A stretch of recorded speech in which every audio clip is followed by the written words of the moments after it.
So, lesson 11.5 and 12.2, we have a test tomorrow. So we are going to do a review. What I've done is I've gone through the test, and every section that's on the test, we've got some review problems to do. The first three problems that I want to review are simplifying fractions when they are being multiplied and divided. All right? So let's look at this first fraction right here. We've got 12x cubed over 15 times 40 over 9x squared. First of all, somebody answer this. Are there any families or any factoring that needs to be done in this problem? No. So that means I don't have to worry about factoring. I can just cancel out things that can be reduced. So we are going to cross cancel. So I'm going to look at 12x cubed and 9x squared first, and I'm going to ask myself, what number can go into both 12 and 9? 3. 3 can go into 12 4 times. 3 can go into 9 3 times. Now I'm going to look at my x's. How many x's can I cancel out? 2.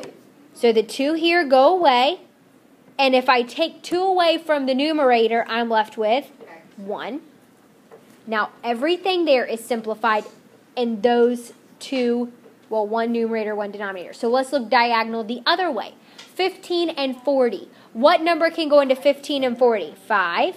5 can go into 15 3 times. 5 can go into 40 8 times. So now everything has been simplified as much as possible, and now it's time to multiply. What is 4x times 8? 32x over 3 times 3, which is 9. One last question you want to ask yourself is there a number that can go into 32 and 9? No. So this is my final answer. It is the simplified, or it's the most simplified it can be. So the next problem, this is where things get a little more challenging because I have families, I need to factor, things like that. But before I can do any of that, what type of problem is this? Division. It's a division problem, which means I need to flip the sign. KFC, keep, flip, change. So I keep the first fraction. I'm going to flip this fraction, but this fraction is not even an actual fraction. So it's technically under 1. So in order to flip it, I'm just going to put the 1 up top. And change. So I'm going to change this from a division problem to a multiplication problem. We're not actually changing the signs of numbers. We're just changing the division to multiplication. So now it's time to factor and take out GCFs. What do you think that I need to do first? Factor the numerator. Okay? We're going to do our little x. The top of the x is -9. At the bottom is 20. What are the factors of 20 that add to give me 9? 5 and 4. 4 and 5, 5 and 4. And what do both of these signs have to be? Negative. Okay? So I'm just going to rewrite that. X minus 4, x minus 5. Now let's look at the denominator of that same fraction. X squared minus 4x. What is that? Difference of squares. Is it the difference of squares? Does x behind the 4 have a square root? So it's going to be a family, which means I need to ask myself, does it have a GCF? X. I'm going to divide each of these by x. Now, this is what I see over and over and over again. I see people who do that. They find the right GCF. They divide by that GCF, and they write, okay, it's going to be x minus 4. And that's all well and good, but what happened to the GCF? How did you change x squared minus 4x to x minus 4? Well, I don't know. You didn't write what you divided by. You have to write the GCF on the outside. If you don't, you did not do it right, and you will not get credit. Okay? So now we have multiply by 1 over, what do you see that 3x minus 15 is? A family. Which, does it have a GCF? Yes, it does. What is the GCF? 3. So I write the 3 on the outside. x minus 5. And we are going to cancel out what we can. What are we canceling out? X minus 5, x minus 5. What else? Say, wait a second. We can cancel out top to bottom? Yes, absolutely. You cannot cancel out side to side. Like, for instance, if two things were side by side like that, we wouldn't be able to do it. Up and down, diagonal, we can. Is there anything left for me to cancel out? No. So what's the only thing I'm left with in my numerator? 1 over 3x. That is my final answer there. So on this next problem here, what I'm going to do is I need to look for families, factor, things like that. So who sees a family? X plus 1. Does that family have a GCF? No. So I'm just going to rewrite this 5x over x plus 1. And let's look at the next fraction. What am I going to do to the numerator? Factor it. Negative 4, negative 5. What are the factors of 5? 1 times 5. Did they subtract to give me 4? Or negative 4? Yes, so it's going to be positive 1, negative 5. So I'm going to do x plus 1, x minus 5. And then my denominator. What's the denominator?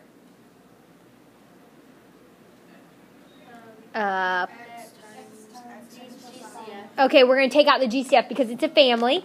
So we are going to divide out a what? An x plus 5. Now, let me show you this. Let me take a second.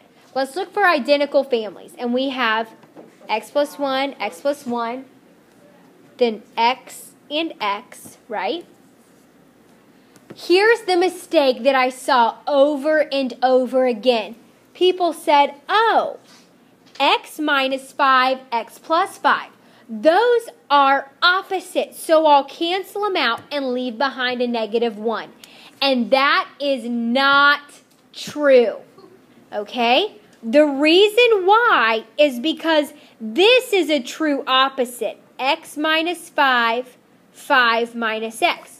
Why is this an opposite and the other one's not? Because the first one, they actually have opposite signs. Well, let me show you. We're looking at the terms by themselves. This x is positive, this x is negative. They're opposites. This 5 is negative, this 5 is positive. They're opposites. That's what makes an opposite an opposite. Look at this one. This x is positive, this x is positive. Are those opposites? No.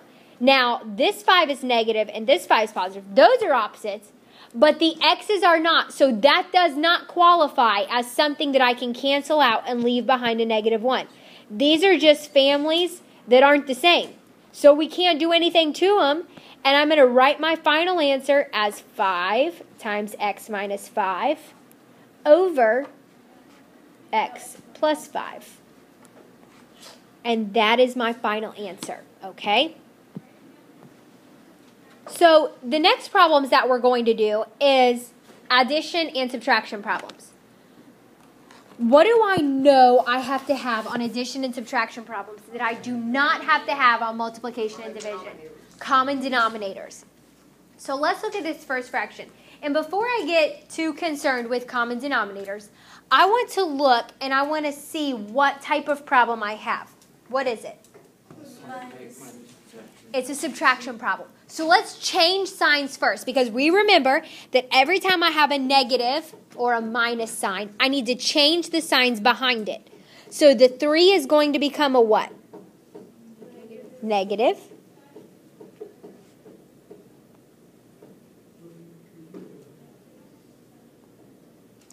And this is going to become a positive. Do I ever change the signs of the denominator? Never. We never, ever want to change the signs of the denominator. Now let's focus on getting a common denominator. Here's the thing about this problem right here, is that we want to look at our denominators and see, are they families? Are we working with families in our denominators? Yeah. X plus 4, x minus 3. Whenever you have families, ask yourself, is there something or is there a GCF that can be factored out?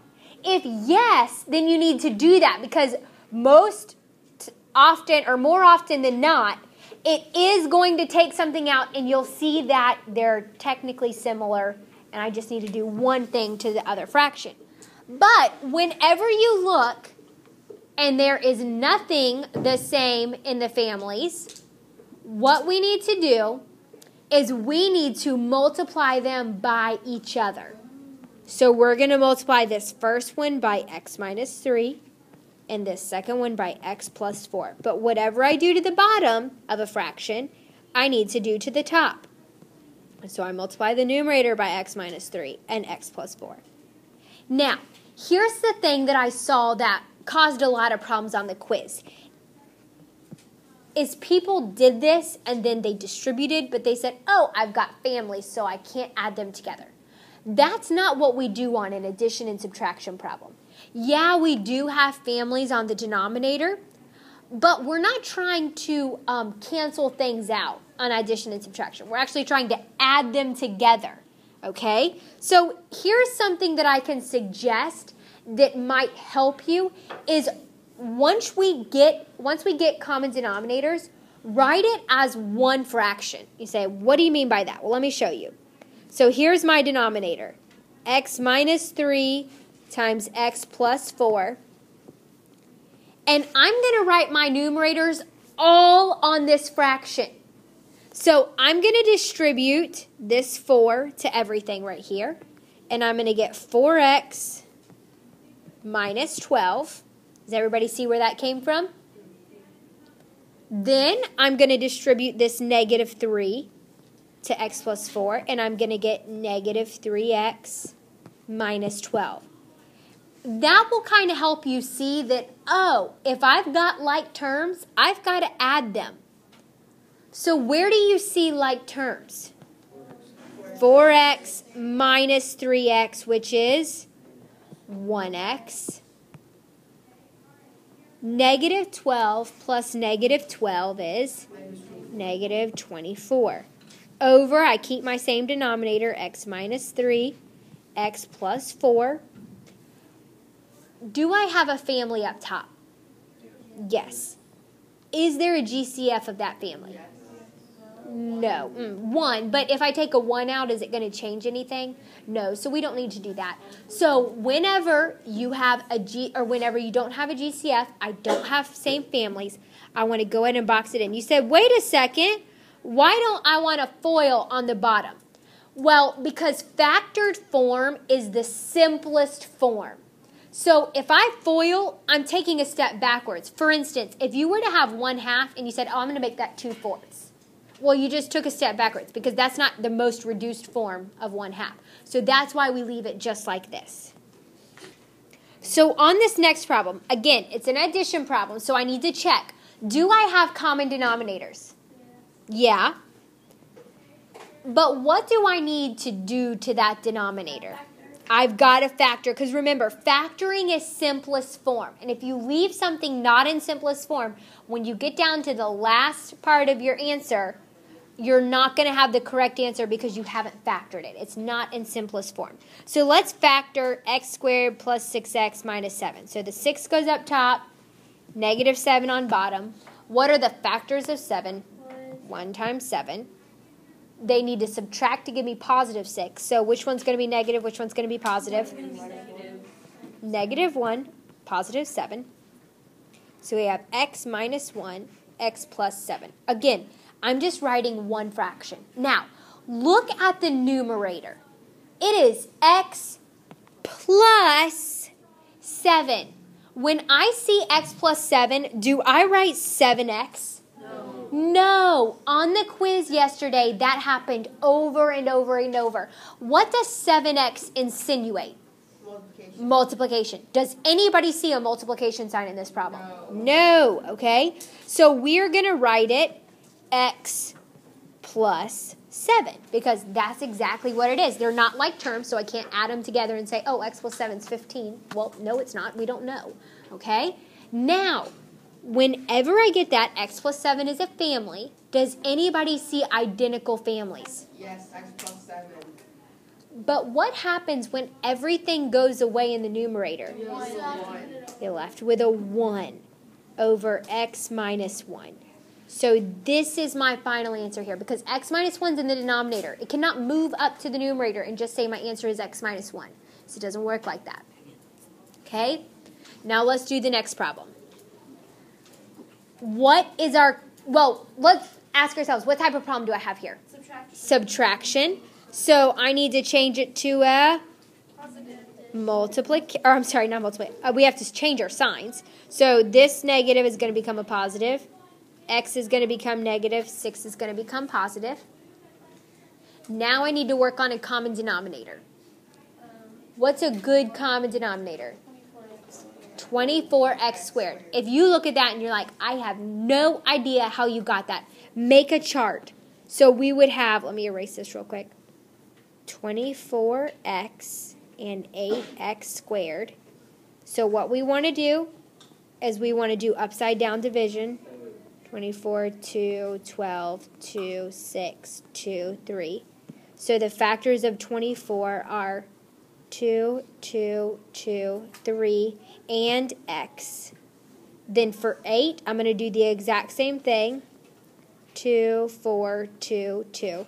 So I line them up under the things that they have the same, 2, 2, and 2. And then this one has an x squared, so there's 2 of them. Now remember, for a common denominator, we bring down everything. 2 times 2 times 2 times 3 times x times x. If you multiply all that together, you're going to get 24x squared. That's how you get a common denominator. So once you know that, again, you do not have to do this whole chart if you already know what the common denominator is. Okay? Once I do that, once I figured it out, I ask myself, what do I need to multiply by 24x to make it 24x squared? 3x. Just x. What do I need to multiply by 8x squared to make it 24x? 3. Whatever I do to the bottom, I got to do the top. So again, I'm going to write this as one numerator, one denominator, and one numerator, I guess, 24x squared. And then I'm going to distribute. What's x times 8x? 8x squared. Now what I'm going to do here is I'm going to distribute. 3 times negative x is negative 3x. 3 times 6 is 18. Now, you say, oh man, now we're going to have to factor that. Well, let's take a second and let's use our brains. 8 times 18 is 144. So in order to factor this, I need to list out all the factors of 144 and find the ones that add to give me 3. What are the only 2 numbers that add to give me 3? 1 and 2. Well, 0 and 3 do, but 0 can't be a factor. 1 and 2. Do you think 1 and 2 multiplied give me 144? No. So this numerator is unfactorable. I can't reduce this. I can't simplify it anymore. So this is my final answer. There's nothing else I can do here. So on the next problems that we are going to review, division of polynomials. So sometimes I'm going to need to do long division. Sometimes I can just divide them and reduce. So let's look at this first problem. Is this a reducing problem or a long division problem, Nishan?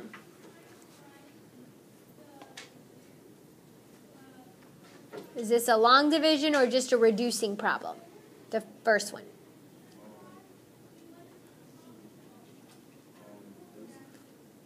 Who can help him out? Zachary? Long division. Why is this one long division? Because we're dividing by 2 terms. So we're going to do x minus 2. We're going to do long division. We're going to do 4x squared minus 3x plus 1. And I'm going to ask myself, what do I need to multiply by x to make it 4x squared? 4x. And where am I going to line that up with? Above 4x. Above the 3x, okay? So 4 times x is 4x squared. 4 times negative 2 is negative 8x. Now, here's the thing that I saw as a problem on the quiz. So people said, oh, okay, change my sign. So I'm going to change this 4 to a negative, cancel it out, and add them together. What did you forget to do? Change the sign of the 8 also. The reason why we do that is we are subtracting, so it changes the signs. So negative 3x plus 8 is 5x. Add 1, we bring down our 1. So I start the process all over again. What do I need to multiply by x to make it 5x? 5, so I put plus 5 because I'm multiplying by a positive 5. Distribute 5x minus 10, and then I change my signs, negative 5, positive 10. What am I going to do now? Cancel those out. 10 plus 1 is 11. Now here's my remainder. We do not write our remainder just plus 11 on the bottom. We don't write it R11, okay? What we have to do is we have to ask ourselves, is it a positive or a negative number? Positive, so I'm going to write plus. If it was a negative, I'd write minus. 11 over, what did I divide everything by? X minus 2. And that would be my final answer there, okay? So now let's look at the next problem. Is this a long division or reducing problem? Reducing. Why is this one reducing and not long division? Because it's just one term. We're just dividing by one term. So I'm going to divide every single one of these by that one term. And what is 5x squared divided by 5x? X. What is negative 25x divided by 5x? Can I reduce 7 over 5x at all? No. So I'm just going to write plus 7 over 5x. And that is my final answer on that one.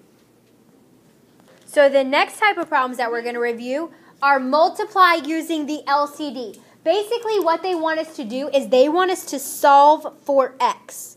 They want us to solve for x. Now in order to do that, we've got to get a common denominator. Once I get a common denominator, I can get rid of the denominators and just solve for x using the numerators only. Now, the only reason I can do this, and I did not do it in those very first problems that we were having simplification, is because this is a full-on equation. This plus this equals this. It would be like me saying 2 plus x equals 5. We can solve for x because I have the whole equation. That's exactly what we're doing here. What is a good common denominator of 5x and x? 5x. 5x. So I multiply the first equation by x. The first fraction by x. The second fraction by 5. The third fraction by 5. Now, like I said, once I have common denominators, I can cancel all of those out because I really don't need them anymore. I'm just going to use my numerators to solve for x. So I'm going to get 2x plus 15 equals 25. Does everybody see how I got that? So now what do I want to do to solve for x? Subtract 20 or subtract 15. Subtract 15. 2x equals 10. Divide by 2. And x equals 5. It's really a simple problem. Don't make it harder than it is. Okay, so let's look at the next one. What term is missing a denominator? 2. So we're going to put 2 over 1. Now let's look for common denominators. What is a good common denominator? X plus 6. So I'm going to multiply the last term by x plus 6. Because the other two already have the x plus 6. And I can cancel out my denominators, and I'm left with 3 equals x plus, and what I'm going to do here is I'm going to distribute. 2 times x is 2x. 2 times 6 is 12. And I just want to combine like terms. What are like terms? What about x and 2x? But what's that number in front of x? 1. 3 equals 3x plus 12. Now what do I want to do? Subtract 12 because I'm still combining like terms. Negative 9 equals 3x. What do I do now? Divide by 3 on both sides, and I get x equals negative 3. So the next type of problems is we are finding the domain and graphing. Now, I had a lot of questions on the quiz because people would say, I don't know how to plug it into my calculator. So I'm going to show you that on this problem. First of all, I got to find the domain because I can't graph unless I know the domain because I need to know where to start my graph. What do I do in order to find the domain? 2x minus 6 equals 0. Very good. I'm going to take whatever is under the radical and set it equal to 0. 2x minus 6 equals 0. Now what do I do? You add 6. Add 6 because I'm trying to do what? Get a range. Solve for x. 2x equals 6. Then I divide by 2. X equals 3. Is x equals 3 my domain? X is greater than or equal to negative 3. If you write your domain is x equals 3, that is wrong because you're telling me that the only number I can plug in for x is 3, and that is not true.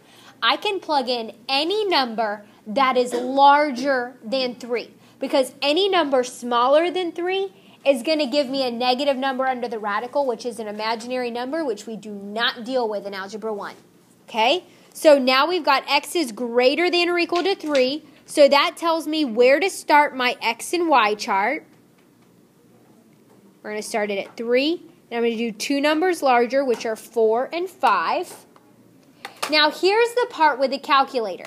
What you're going to do is in order to solve for y, you are going to take exactly what you have in this problem and we're plugging it in the calculator except for instead of the x, I'm going to plug in these three numbers, one at a time, obviously, to solve for x. So in my calculator, I'm going to do 2. Then the square root of 2. Then parentheses 3, because I'm replacing the x with 3, minus 6. Now, if you notice, everything is under the radical. And I press equals. What do I get? 0. Then I'm going to do that same thing, but with 4. 2, square root, 2, parentheses, 4, minus 6.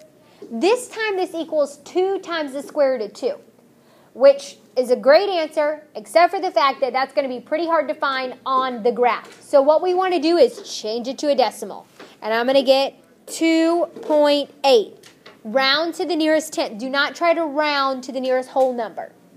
Then I'm going to do the same thing, but instead of the 4 this time, I'm just going to plug in 5. And I'm just going to hit the back key and delete the 4 and put in 5. And what do I get? 4. So then in order to graph, I'm just going to draw a little graph right here.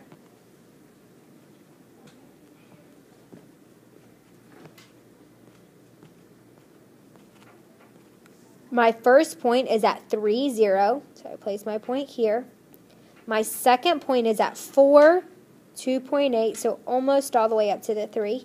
And the last point is at 5, 4. Now, when I draw my line or draw my arrow, it starts at that first point. I do not make the line extend below that point. If you do, it is wrong.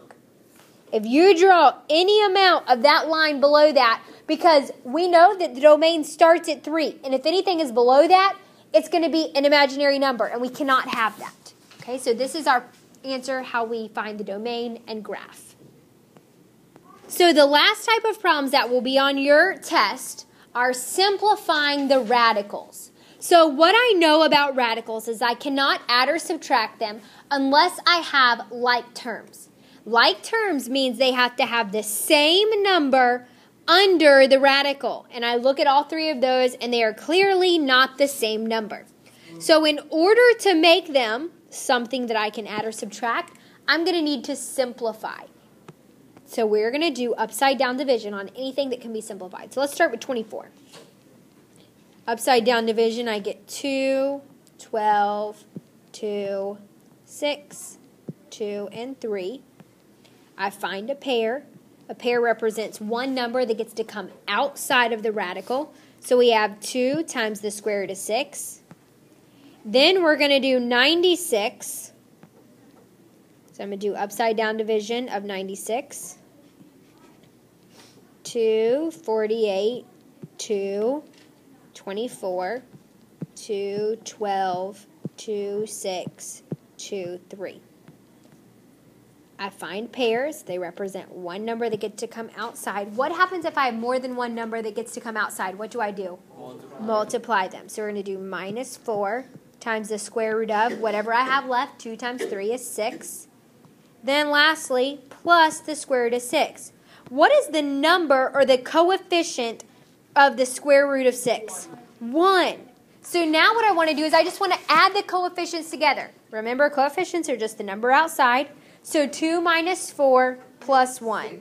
So it's going to be 2 minus 4 is negative 2 plus 1 is negative 1 times the square root of 6. Whatever their like term is, I keep it the same. Now on this next problem here, what I want to do is I want to do distributive property. 5 times the square root of 2 times the square root of 3 is 5 times the square root of 6. I cannot multiply the 3 and 5 together because they're not like terms. Then the square root of 3 times 6. So we just said we can't multiply them together if they're not like terms. So we just write them side by side. 6 times the square root of 3. And this would be my final answer. What's that? Teacher, please pardon the interruption. So let's look at the next problem. What do I need to do to simplify this fraction? You multiply by the radical. Multiply by the square root of 3. Now, why did we choose the square root of 3? Because that's what's in the denominator. I multiply by whatever is in the denominator. Because what do I know the square root of 3 times the square root of 3 is? 3. Because it's technically the square root of 9, which simplifies to 3, which gets rid of my radical. Then on the numerator, we do 3 times the square root of 3. And what do you see now that can be simplified? The 3 is on the outside, and I'm left with the square root of 3. And then the last type of problem that you have on your test is a problem that has a radical in the denominator, but it's not the same type as the one that we just did. What do I need to multiply by here in order to simplify this? 2 plus the square root of 2. And remember, that is called the conjugate. The conjugate is whatever's in your denominator except for a different sign. And whatever I do to the bottom, I need to do to the top. Now, in order to multiply these, I'm just going to multiply the first and the last. So 2 times 2 is 4. Then the negative square root of 2 times the positive square root of 2 is negative 2. Because technically it's negative square root of 4, which is 2. 4 minus 2 is 2. Then on the numerator, I'm just going to distribute. 6 times 2 is 12, plus 6 times the square root of 2. Now, what do you see that I could do in my very last step?